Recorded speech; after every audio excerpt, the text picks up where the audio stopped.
Hé consommateur, choisis le prochain personnage en fin de vidéo.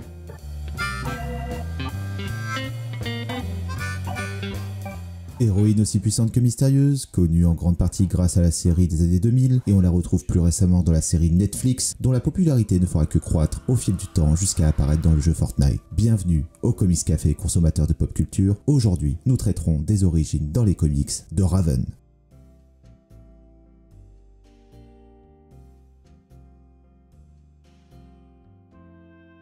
Rachel Roth, de son identité civile, apparut pour la première fois dans le comic book DC Comics Presents Trouble in Tokyo numéro 26 en octobre 1980, publié chez DC Comics, scénarisé par Marv Wolfman et illustré par George Perez. Raven est l'un des personnages centraux des comics New Teen Titans, mais aussi des séries télévisées comme Teen Titan Go, une parodie action-comédie de la série Teen Titans des années 2000, ainsi que la série Titan sur Netflix, dont la saison 3, toujours en cours de tournage, est prévue pour août 2021 sur la plateforme de VOD. Concernant son histoire, elle reste sur bien des points assez compliqués à résumer. Beaucoup de zones d'ombre dans son passé, couplées avec des choix créatifs discutables, sans compter les reboots qui viennent compliquer la donne. Mais je vais m'atteler à faire de mon mieux pour que mon récit soit le plus simple et digeste possible. Alors, c'est parti!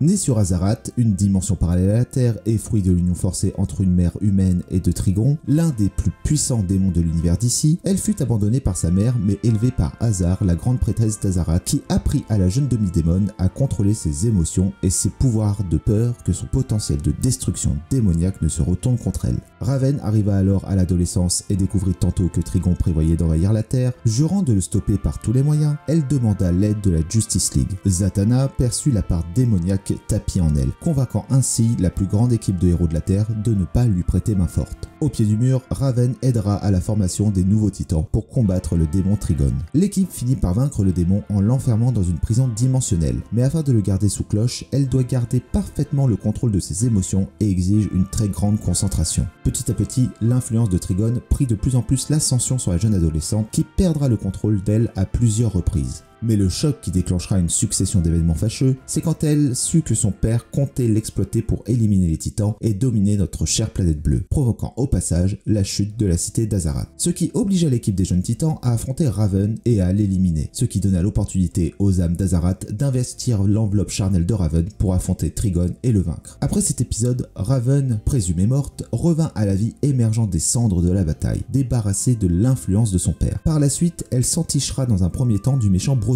un prêtre d'une extrême longévité de l'église du sang, basé sur le culte de Trigon lui-même. Désireux d'étendre son pouvoir à échelle mondiale, il essayera d'extorquer les pouvoirs de Raven. Et dans sa quête de pouvoir, tous les coups sont permis. Il ira même jusqu'à laver le cerveau de Nightwing. Finalement, c'est Raven elle-même qui vaincra Blood en réduisant son esprit en miettes. Malgré son lourd passif, Raven commencera à s'ouvrir petit à petit au monde et ira même au lycée, se permettant de tirer un trait sur son passé. Elle troqua par la suite sa tunique bleue habituelle par un habit blanc afin de regagner la confiance des gens tout en essayant de s'intégrer à la société pour la première fois de sa vie sans conflit intérieur, prenant ainsi l'identité civile de Rachel Roth. Roth étant le nom de famille de sa mère, Raven aura même droit à son lot de romance et entamera une relation avec Beast Boy qui ne durera pas à cause de leur personnalité trop opposée, puis avec Malchior, un vampire dont elle eut pas mal d'aventures.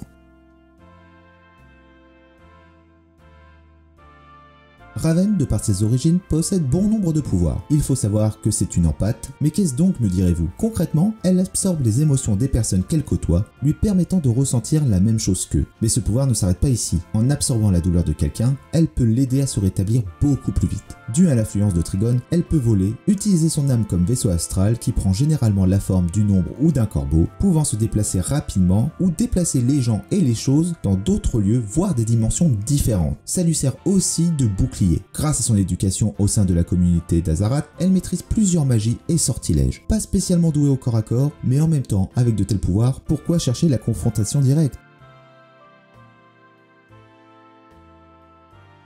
Raven est un personnage auquel on peut s'identifier facilement. Si on nommait la partie mystique, c'est une jeune femme qui a énormément souffert dès sa plus tendre enfance, qui vit dans la peur de faire du mal à ceux auxquels elle tient, et tiraillée entre son devoir et ses émotions. N'ayant pas vraiment connu l'amour maternel ou paternel, et malgré toutes ses difficultés, elle réussit à trouver la force de caractère d'essayer de vivre une vie normale, de tisser des liens et de s'intégrer à une société qui ne lui veut pas toujours du bien. Et je pense que c'est ça la vraie force. Eh bien les amis, j'espère que cet épisode vous aura plu. On ne le répète jamais assez et j'ai conscience que ça peut être redondant à la longue, mais si le cœur vous en dit, lâchez un petit pouce bleu, commentez, partagez et abonnez-vous à la chaîne sans oublier la cloche si vous ne souhaitez pas rater les autres épisodes. Mais surtout, ça aide grandement l'algorithme de YouTube à mettre en avant le contenu. Et restez bien jusqu'à la fin pour voter pour le prochain personnage. Sur ce, je vous dis à très vite au comptoir du Comics Café. Ciao!